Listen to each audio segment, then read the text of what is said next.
Cyberpunk 2077 modding stage is developing like crazy during last 2 years after the game update 2.0. Not only the base game itself actually became improved in many ways, but also absolutely brand new level of mods appeared on the stage, with kind of features not previously possible. Custom new weapons and cyberware with unique effects, mods that massively improve gameplay mechanics from quick hacks to stealth, brand new perks and abilities, complete enemy and interface overhauls, tons of quality of life improvements and much more. Shortly said, modern modding capabilities for the game allow to improve it so much you likely will not believe your own eyes. And to not keep you waiting anymore, let's take a look at some of the most amazing mods released this year. The first and highly exemplary mod today is Extra Iconics. It adds 16 brand new weapons: power, tech and smart, auto and semi-auto revolver, sniper rifles, and even a unique katana. Not only these weapons have custom look, but also unique mechanics. For instance, several weapons work in 2 modes, between which you can switch anytime, such as High Doom Revolver, that acts as a power weapon, shooting explosive bullets from hipfire, and works as a smart weapon when aiming. Desert Snake, that deals extra chemical damage and has huge stopping power in primary mode, while doing less primary damage, yet causing toxic AoE clouds with shots in secondary mode, between which you can switch by tapping a hotkey. A ghostly katana that cannot block but fully ignores armor, dealing all 3 elemental damage types at the same time: a lighting machine gun, plasma shotgun, and some others. The next mod may look inconsequential at first, but nowadays, considering how many mods in your setup have a configuration menu, if you have medium to heavily modded game, it becomes a godsend. By default, in native settings UI, you can only navigate with buttons or clicking the left-right arrows, which is annoying because the clicking area moves every time because the bar width changes. Native Settings UI side menu add-on adds a comfy vertical sidebar where you can navigate without this issue and, most importantly, navigate with a simple scrolling tool, a tiny but essential quality of life mod. Netrunners. There is still a problem in the game that you can often play for hours without meeting a single netrunner in multiple fights. This doesn't make sense in the world of Cyberpunk 2077. Of course, some gangs like Voodoo Boys will have way more experienced runners, but there should be at least amateur runners in most of gangs in general. Random netrunners does just that, turning certain percentage of previously generic enemies in gangs and corps into netrunners with the basic skill sets. It also works smartly only for this enemy type, so you will not see irrational things like, let's say, Mantis Blade Reavers becoming a netrunner. What's even better, in mods menu you can configure the probability of that per each gang and corporation yourself. Style over substance, substance over style, or both in balance. The style matters in Night City and we knows that. Modular military gear is rather a collective name for series of mods from Outer Scorpion Tank that in total add hundreds of most different military gear for you to buy. Armor, spans, helmets, masks, backpacks, holsters and some other stuff, coming not with just qualitative models and stylish look, but also in huge number of color and shape variations, being buyable immersively through virtual atelier store. What's even better, unlike many similar mods, which are often made only for photo mode in mind, this gear usually do not have any visual glitches during regular gameplay and combat. Another quality of life mod that will simply save you tons of time and extra key taps is Stay Hydrated, Stay Nourished, Stay Healthy. The mod allows you to configure a set of conditions for food, drinks and booster items, so we would just automatically consume them instead of having to open your inventory every time or waste a hotkey slots for such a trivial action.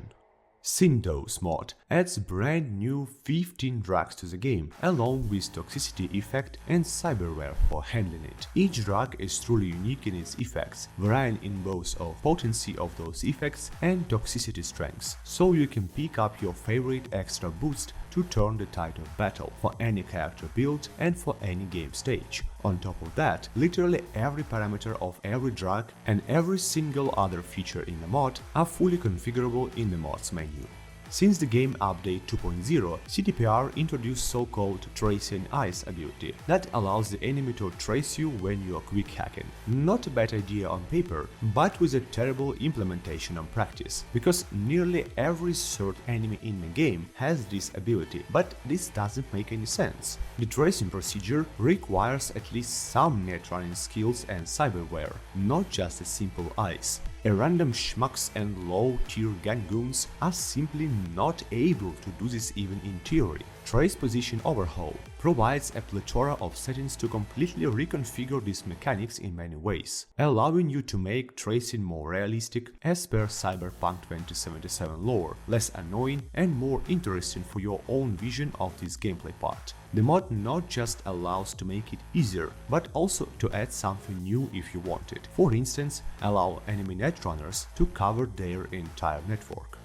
Interface in Cyberpunk 2077 is not terrible, but pretty much as it was with Witcher 3, it is made with consoles in mind in first turn and not adapted quite well to PC, which between everything results in lots of needless time spent in the inventory. Heck, even something basic as search, seen in the video now, is a mod added feature.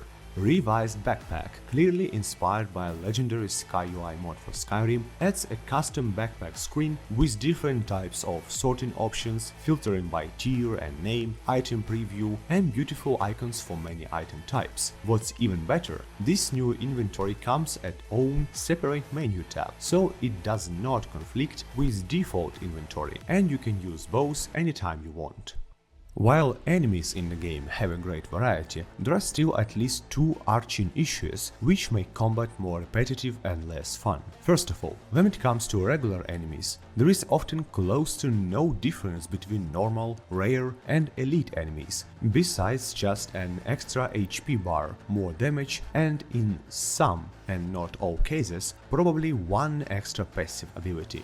This is highly irrational, as in Night City, your combat capability is directly tied to number and quality of your chrome. Not to mention it is just a bad enemy design that makes combat just artificially difficult through enemy sponginess and not by giving them better and more diverse abilities. Secondly, when it comes to bosses, while they often feature different mechanics and interesting phases, they are still almost always handicapped by limitations to actual power of their abilities, be it Sandys that look like they are at least twice slower than they should be, hard-coded pauses between attacks to give player a breather, and so on.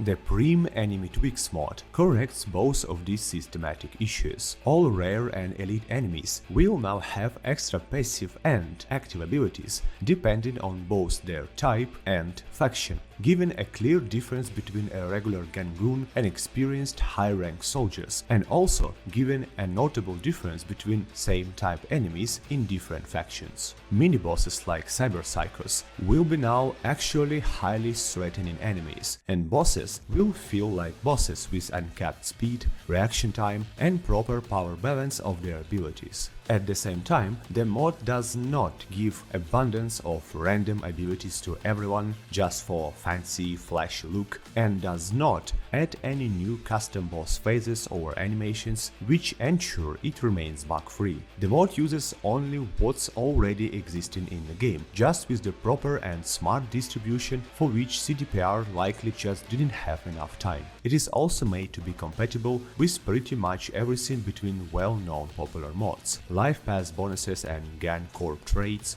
damage scaling and balance, Night City Alive, Trace Position Overhaul, random Netrunners, all kind of weapon overhauls, you name it. Its other advantage is it provides the utmost possible coverage of all related enemies in the game that no other mod does, and fully supports Phantom Liberty DLC as well. Preem Enemy Tweaks will forever change your joy from combat in this game and bring the thrill of a fight to a brand new level. The last and probably most underrated mod for today is Raven Gemini 2 full body conversion cyberware. This mod adds, for now, as it's still getting updates, 24 brand new cyberware pieces and one new drug related to their shared unique mechanic. Every single cyberware piece is actually unique in everything, from its features that provide new horizons for character builds, down to custom icons and of course complete in-game immersive integration, so you can purchase and install them all at Reapers, same as vanilla cyberware. Aside the carefully crafted and well-balanced cyberware regular bonuses, there is one more unique feature, the interlink system, which means every piece of Gemini cyberware will become more powerful depending on how many other Gemini cyberware pieces you have installed. But that's not everything. There is also one more cyberware piece that allows building cyberware sets, providing extra bonuses on top of the interlink system, allowing you to build up your Chrome in a brand new way. This incredible mod is not just one of the best mods of this year, but hands down the best cyberware mod ever released for this game. As a bonus of 11th mod in this showcase, I want to talk about Preem Map. Technically such a simple but such game-changing mod that reworks the look of the map from a saturated one that arguably fits the dystopian cyberpunk setting into a darker colored one with grey, dark green and orange colors. Just install it yourself, play for a few minutes and you will be not able to go back to vanilla map color scheme anymore. That's it for now, chums. Thanks for watching and I hope you picked up a few mods for your own setup. For more Preem Cyberpunk mods, you can visit a complete modding guide on my website, linked down below in the video description, or go through a step-by-step tutorial in the linked video for a maximum results with minimum number of mods needed. Stay cool, stay safe and stay happy. Scimitar here, signing out.